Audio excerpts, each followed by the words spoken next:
ஸ்ரீமதே ராமானுஜாய நமஹா.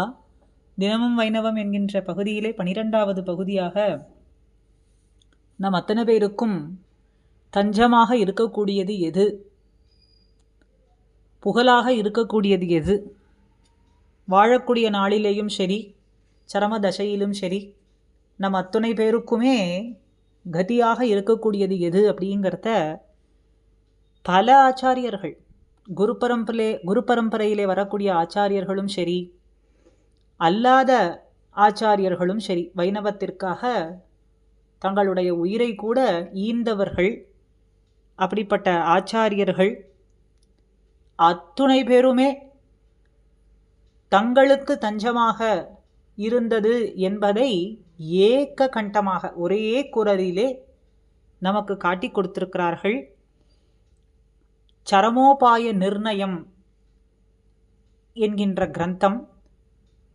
சரமம்னு சொன்னாலே கடைசி, உபாயம்னா நமக்கு அடையக்கூடிய இலக்கு, அது எது, பெற வேண்டியது எது.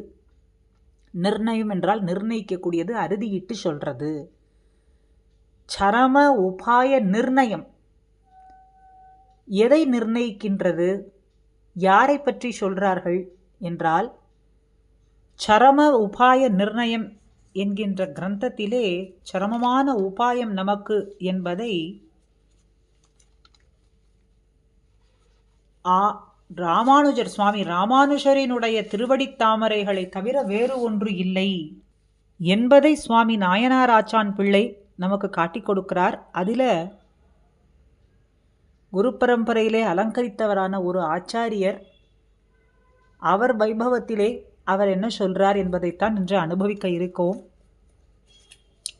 சுவாமி நம்பிள்ளை ஒரு நாள் எம்பெருமானார் சன்னதியிலே இருந்து ராமானுஷ நூற்றந்தாதி அனுசந்தித்து கொண்டிருந்தாராம். அதை அனுசந்தித்த உடனே எம்பெருமானார் திருமுக மண்டலத்தை சேவித்து, இன்னைக்கு அடியேனுக்கு ஒரு ஹிதமருளி செய்ய வேண்டும் என்று அவரிடத்திலே பிரார்த்தித்தார். சொல்லிவிட்டு அவருடைய திருமாளிகைக்கும் மறுபடி எழுந்தருளி விட்டார். அன்னைக்கு ராத்திரி பார்த்தால் நம்பிள்ளையினுடைய சொப்பனத்திலே எம்பெருமானார் எழுந்தருளினாராம். அவருடைய திருவடிகள் ரெண்டையும் நம்பிள்ளையினுடைய திருமுடியிலே வைத்து, உமக்கு ஹிதம் வேண்டும், உமக்கு தஞ்சம் வேண்டும், உமக்கு புகழ் ஒன்று வேண்டும்னு சொன்னா இதையே நினைத்திரு. இந்த திருவடிகள் ரெண்டு இருக்கே, இதையே நீ தஞ்சமாக நினைத்திரு. உம்மை அண்டினவர்களுக்கும் இதுவே தஞ்சமாக உபதேசித்து கொண்டு இரு. இதுக்கு மேலே ஒரு ஹிதமே இல்லை என்று அருளி செய்துவிட்டு அப்படியே அந்தர்மயமாகி போனாராம். நம்பிள்ளை அவருடைய பிள்ளை அவரை அழைத்தருளி இதையெல்லாம் சொன்னாராம். பிள்ளையும் அதை மிக ஆதரத்தோடு கேட்டார். அவரும் அதையே நினைத்து கொண்டிருந்தார். நம்பிள்ளையினுடைய சரம தசையிலே அடியனுக்கு ஹிதம் வேண்டும்னு கேட்டாராம். அப்ப அவர் சொல்றார் நம்பிள்ளை, எம்பெருமானார் திருவடிகளே ஹிதம் என்று இருக்கும் பொழுது வேறு ஒரு ஹிதமும் வேண்டுமா? ஹிதம்னு ஒன்று கேட்கிறீரே, அவருடைய அபிமானத்திலே அந்தர்பூதரா இருக்கிற நமக்கெல்லாம் ஹிதம்னு ஒன்று வேண்டும், தஞ்சம்னு ஒன்று வேண்டும், புகழ்னு ஒன்று வேண்டும்னு கரைய வேண்டாம். எம்பெருமானார் திருவடிகளே தஞ்சம் என்று விஸ்வாசத்தோடு நிஷ்டராயிரும்.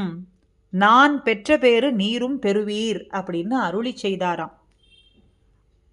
எம்பெருமானார் திருவடிகளே சரணம் என்று என் நா உரைக்கும் இத்தால் என் என்று பெரிய சீயரும் ஆர்த்தி பிரபந்தத்தில் காட்டுறார். எம்பெருமானார் திருவடிகள் தான் நமக்கு உத்தாரகம். நம்ம எல்லாம் இந்த சம்சாரத்திலே உத்தரிப்பிக்கதற்கு கூடிய உபாயம் என்னன்னு கேட்டால் ராமானுஷரனுடைய திருவடி நிலைகள் தான். இதை இப்படி எல்லாரும் உத்தாரகத்துவம் அப்படின்னு அறுதியிட்டு சொன்னார். அவதார விசேஷமானவர், பரம காருணிகர், எழுந்தருளியிருந்த எம்பெருமானாருடைய அபிமானத்திலே அந்தர்பூதராய் அவருடைய திருவடிகளையே நமக்கு உபாயங்களும் உபேயுமாக அடைய வேண்டிய இலக்கு, அந்த இலக்கை அடைவதற்கான வழி மார்க்கம், இந்த ரெண்டுமே நமக்கு ராமானுஷருடைய திருவடிகள் தான். அதைத்தான் ராமானுஷனை தொழும் பெரியோர் எழுந்திரைத்த ஆடும் இடம் அடியேனுக்கு இருப்பிடமே என்ன அமுதனாரும் நமக்கு சாதித்து காட்டினார். மேலும் என்ன சொன்னார்?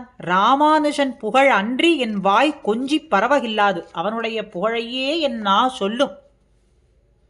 உன் தொண்டர்கட்கே அன்புற்றிருக்கும்படி என்னையாக்கி அங்காட்படுத்தே. ராமானுஷனுடைய திருவடிகளிலே தஞ்சமாயிருப்பதை காட்டிலும் அவனுடைய அடியார்களுக்கு அடியானுக்கு அடியானாய் இருப்பதையே எனக்கு நீ பாக்கியமாய் தர வேண்டும். ராமானுஷன் மண்ணுமா மலர்த்தாள் அயரேன் என்று இப்படியெல்லாம் நமக்கு காட்டி கொடுக்கிறார். ராமானுஷன் திருநாமம் நம்பிக்கல்லார் அகலிடத்தோர் எது பேரென்று காமிப்பரே. எது பேருன்னு சொல்றது? ராமானுஷனுடைய நாமம், ராமானுஷன் அடியார்கள் வாழும் இருப்பிடம், ராமானுஷாய நம என்று இப்படி எம்பெருமானாருடைய நாமம் பல வகையாக இருக்க அதை விட்டு விட்டு வேறு எத்தை புகலிடம்னு நாம் சொல்றது? சத்தியம் சத்தியம் புனசத்தியம் யதிராஜோ ஜகத்குரு ச ஏவ சர்வலோகானாம் உத்தர்த்தா நாத்திர சம்சயா. ராமானுஷன் சத்தியம் சத்தியம் சத்தியமிட்டு சொல்கின்றேன், ராமானுஷனே ஜகத்குருவானவர். ராமானுஷனுடைய திருவடிகளிலே பிராவண்யம் அன்பு உடையவர்களுக்கு சர்வ அபிமதங்களும் சித்திக்கும், சர்வமும் கிடைக்கும்.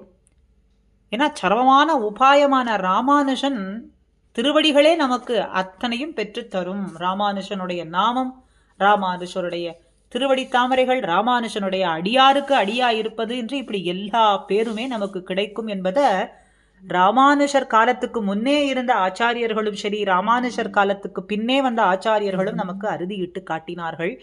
ஆக உடையவர் திருவடிகளே நமக்கு உத்தாரகத்துவம் என்று அத்தனை பேரும் அவருடைய திருவடிகளையே நினைத்து கொண்டு அவருடைய நாமங்களையும் சொல்லிக்கொண்டு இருப்பதற்கான பாக்கியத்தை அவரே நமக்கு நல்க வேண்டும் என்று பிரார்த்திக்கிறோம். ஸ்ரீமதே ராமானுஜாய நமஹ.